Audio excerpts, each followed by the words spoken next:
Three Billboards Outside Ebbing, Missouri is a film with quite a long, unappealing name, so for the rest of this review I'm just going to call it Three Billboards, okay? Okay.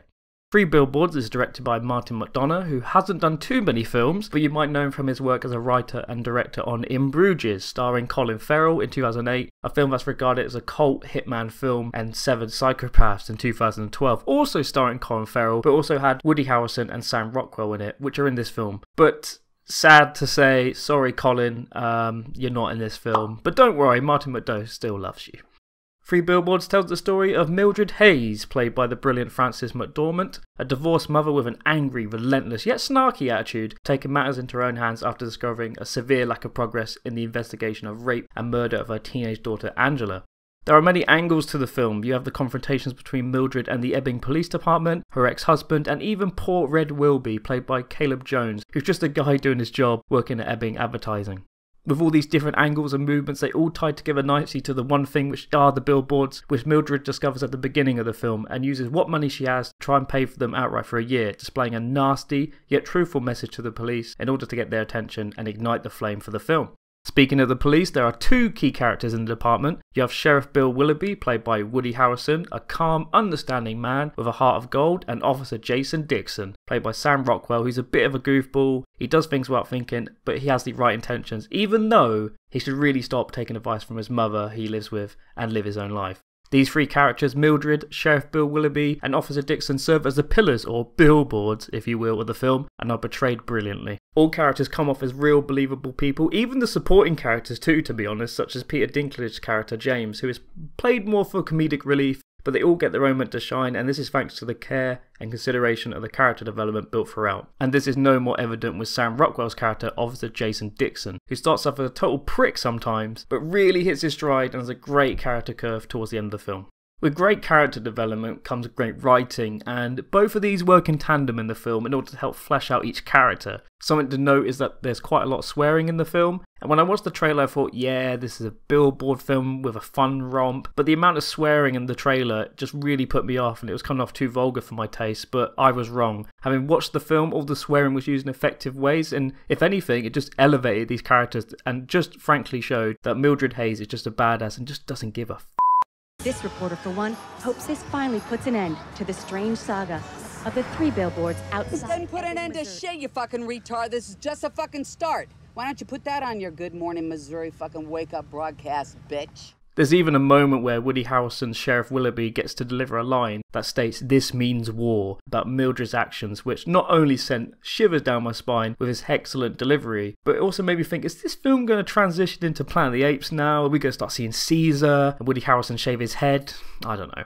With all the great action going throughout the film, it made me feel a wide range of emotions. Some moments I felt actual tragedy for what happened to Mildred's daughter Angela, and other times it made me feel anger for the actions Sam Rockwell's Officer Dixon does, but nothing hit me harder than the moment revolving around Sheriff Willoughby. I won't go into detail on what that is, I'll save that for the very end in the spoiler portion of the review, but it had me almost tearing up, and if you're worried about comedy in this film not landing like half of a Marvel film, then don't worry because all the comedic moments land well and they help break up the drama. The music was a bit of a surprising standout for me. Every song choice felt like it was precisely picked for the moment, and when you know the signature tune throughout the film gives you those Metal Gear Solid 4 vibes, you know you're onto a winner. The film is well shot too. It was something I noticed in the early portions, which I began to greatly appreciate, with just how everything and everyone fits into the frame without being too intrusive, helping the composition be that much better. But what I can't forgive is this bloody CGI deer. Now, if you've seen the trailer, you would have seen the scene with Mildred's talking to this deer, and it's quite a sweet moment in the film, but this horrible CGI deer it really put me out of the experience, and it was just horrendous and just gave me those Walking Dead CGI vibes. Please no more bad CGI deers, please. Anyway, with all its great acting, character development, music, composition and more, Three Billboards isn't without its flaws. I found there were some pacing issues with the first part of the film, with it blending fast and slow movements that just didn't mix well, and it did take a while to hit its stride, but once it did, it picked up the pace very well. But the biggest problem I found with the film was within its core. No matter how you see it, this is a film revolving around three billboards outside Ebbing, Missouri. Hence the title name, and the situations that revolve around these said billboards are unique, and they do push this theme to the max, but at the end of the day, they're just 3 blocks of wood standing on a road, so it's not the most gripping of subject matters, to be honest. To be frank, the film's strongest moments are when all the hotties are on screen.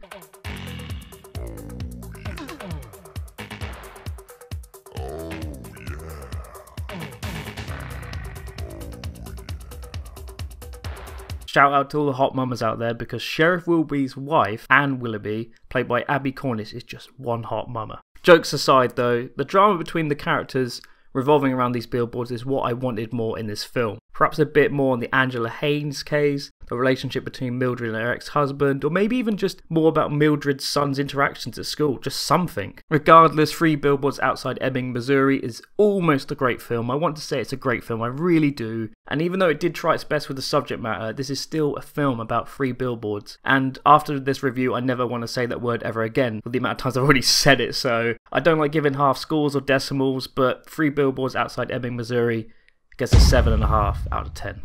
You take me down and arrest me. I got nothing to arrest you for. Not yet, you ain't. If I had some food, I'd give it to you. All I got is some Doritos. They might kill you. They're kind of pointy. Then where would we be? Okay, now we're on to the spoiler portion of the review. Thank you for tuning in. I'm just going to go a bit more off the cuff with this one. So I've really got just 3 points to make. One is revolving around the point I made earlier, which is about Sheriff Willoughby, and it was a moment that almost made me teary-eyed, and that's to do with the fact that when Miller really... I can't talk now, fucking hell. Okay, now we're on to spoiler territory. Thank you for tuning in. This is a bit more off the cuff. There's 3 points I really want to make. The first one being about the scene I mentioned earlier in the review, which is to do with Chief Willoughby, and essentially what happens is he kills himself, and the reason why he kills himself is because he doesn't want to see his family of him dying of cancer and such. So he doesn't want to see him suffer, so he decides to shoot himself out before he gets too ill. And that part was already sad, but it was the letters he left later on to his wife and to Mildred and stuff like that. That was what hit home. The biggest problem though with that is that it happens 3 times. He leaves 3 letters. He leaves one to his wife, one to Mildred, and he leaves another one to Dixon. And when you do that sort of thing with the voiceover, you know, and the gravelly voice and everything like that, and it's all emotional and stuff, but when you do it 3 times, it kind of lost its luster a bit. So the first time really well, second time still good, but then once you got to the third one, it's just like, you've ruined the sweet moments now. And the second point I want to make is the flashback. There is a flashback in the film to do with Angela. You briefly see her, also another hottie. But essentially, she just walks out and there's a big argument. And this is just before she gets killed and gets raped. And she goes out saying, "Oh, I hope I get raped." And then Mildred goes, "Yeah, I hope you get raped too." And it just felt a bit weird. Just like, would she really say that? Would Mildred really say that as well? It was just a bit random. I don't know. Guess probably want to make more impact on the fact that she didn't just die and get killed. She got raped as well. And I guess the last point really is just the ending. So yeah, the ending kind of pissed me off. It gave me a sour taste at the end.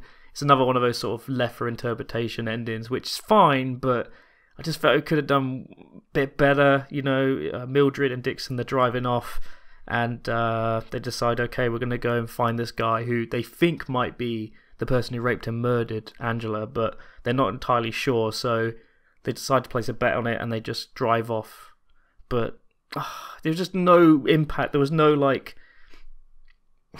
I don't know, it just really pissed me off. They could have done with a bit more. You know, they could have gone to the guy's house, maybe kicked the door in, then it could have cut to credits, but it just sort of happens out of nowhere, and yeah, not a fan of those sort of endings, especially when they're not done very well.